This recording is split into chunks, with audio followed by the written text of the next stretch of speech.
Take up your cross and follow me.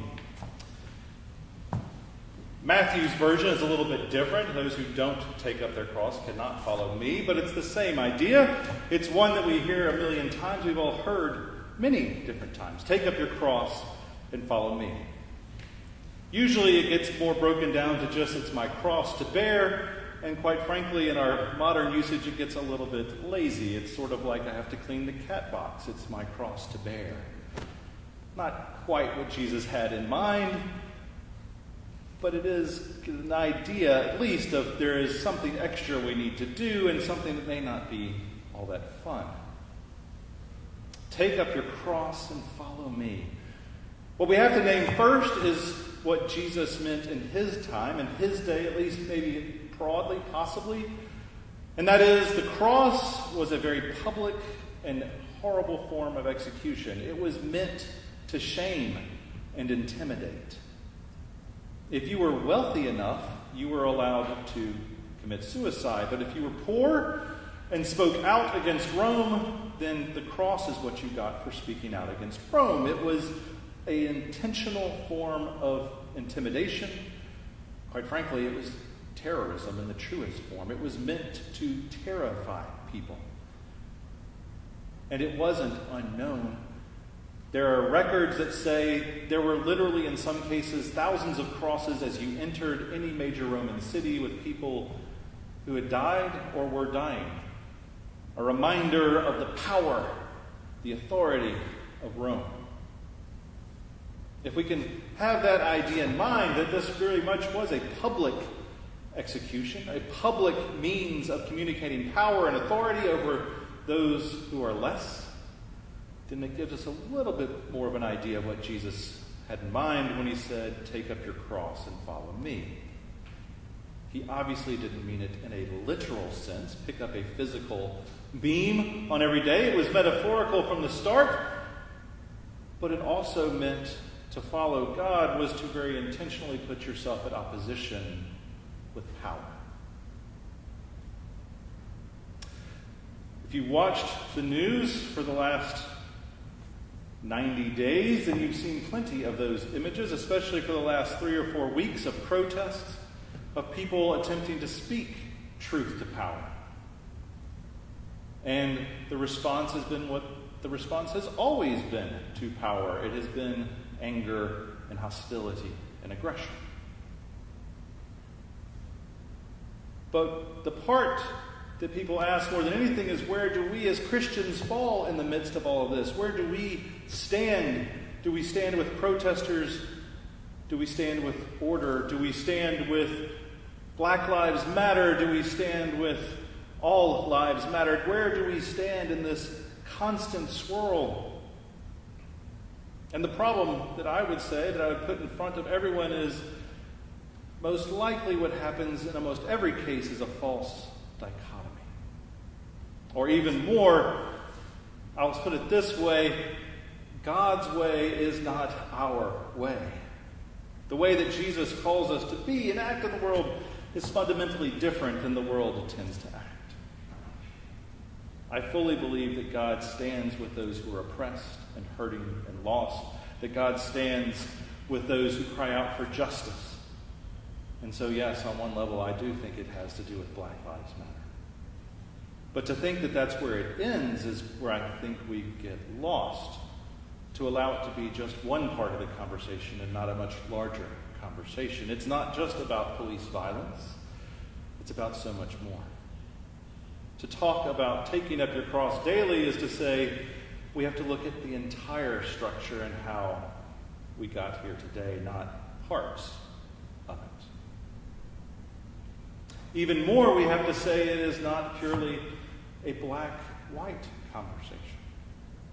This past summer, my family went to national parks. That's one of our activities. Gosh, it's been almost a year ago now. We went out and saw some of the parks in California. And we just basically go to any national park because, well, they're pretty much free. We pay for them with our taxes, and they're beautiful places to be. But we go to national parks or national monuments or national historic sites, the whole panoply of options. And one of those places we went was called Manzanar. It is about 50 miles from Death Valley, so it is just at the foot of the Sierra Nevada mountains in the desert in the middle of nowhere. If you haven't heard of Manzanar, it's for a reason. It's one of the 10 concentration camps in which America held Japanese families during World War II. Men and women who, only because they were Japanese, were held as prisoners in their own country.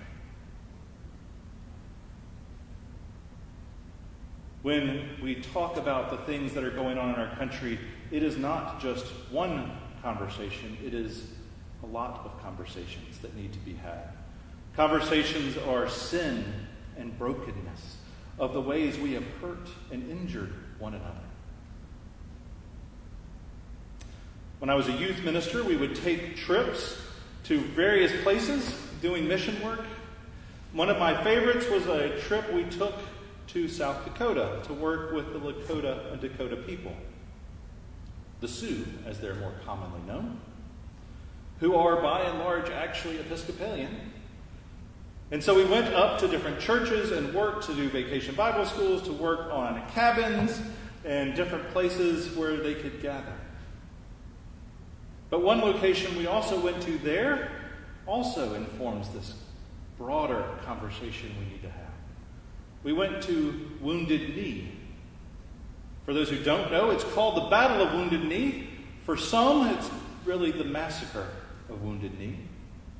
In that location, there was a camp of Lakota people. The soldiers had been given orders, our cavalry had been given orders to take up the arms of the Lakota people. And in taking away their guns, a fight broke out, and the soldiers opened fire. Roughly 200 to 250 people were killed. Roughly 170 of them women and children. To add to the horror of that day, it is actually the most decorated day in American military history. 20 of the men involved were given the Congressional Medal of Honor. We have a great deal as a country to reckon with, not purely towards our African American sisters and brothers, but towards our Native American sisters and brothers, towards any person of color. Take up your cross and follow me. Part of what Jesus undoubtedly was saying is we have to own our sinfulness and brokenness. We have to own the fact that we don't have it all right. That there are things we have messed up horribly, and that any nation in any corner of the world, any power or principality of this planet has done horrible things. But even more, take up your cross and follow me is to be a voice that says this isn't right. To be a voice that says this is not okay. This is not what God has in mind for God's people. This is not what we're supposed to be about. And know that when we say that, when we stand up for those who are less, who are lost, the widow, the hungry, the orphan, the beggar, that it will make people mad. It has always made people mad. Even more, when Jesus says, take up your cross and follow me, he knows that to be a Christian, to follow God's law and request and command, is to put yourself in harm's way. And there's just nothing else we can do about it. For some reason, to ask for love and for care and concern for all of us, for all of God's people, and especially for those who are hurting, is to put yourself at odds with the world. People want to say, well, the Republican Party did this or the Democratic Party did that. But Jesus had plenty of conversations with the parties of his days. They were called Pharisees and Sadducees, and he gave them both all kinds of heck. Because neither ever quite got where they needed to be. Take up your cross and follow me. There's a story by Thomas Friedman A rabbi who was trying to help people understand this idea that God's command, God's law is going to put us at odds with the world.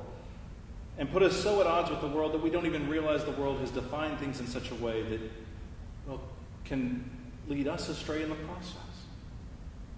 And so he told a story of an old rabbi who asked his students, "Can you tell me when you know that it is dawn?" And the students began to reply. One said, "I can tell it's dawn when there is enough light so that I can see where my neighbor fields begin and where mine end, and where my neighbor's fields end and mine begin." And another said, "I can tell when it is morning, when I can see the different colors and the flowers and begin to differentiate between the types of roses in the fields." And another said, "I can tell when it is morning, when I can see where my cattle are and when my neighbor's cattle are." And the rabbi said, "You don't understand at all. Everything that you have described for morning is separation. Everything that you've described is mine versus yours, ours versus theirs. You don't seem to understand what it is to find God's morning at all." And one of the students finally said, "Well, tell us, Rabbi, when will it be morning?" And the rabbi replied, "That's easy. We'll know it is morning when we see all of God's children as our brothers and sisters. We'll see the differences in their skin color, but we'll know that we are all God's people. Then, and only then, will it be morning." Take up your cross and follow me. The invitation Jesus gives us is that we have to keep that image always in our mind, that we are called to love and care, and that love and care means to sometimes put us at odds with the values of this world. But to know that even when we are at odds with that world, we are in line with what God wants. A greater hope, a greater dream. To take up our cross is to recognize that the true burden we bear is to care for those all around us that we love, and even more, care for those who we know are hurting. So go out, my friends, take up your cross and follow God. Take up your cross and know that God is with you. Know that they'll make some folks mad, but even more, know that what you're doing is right.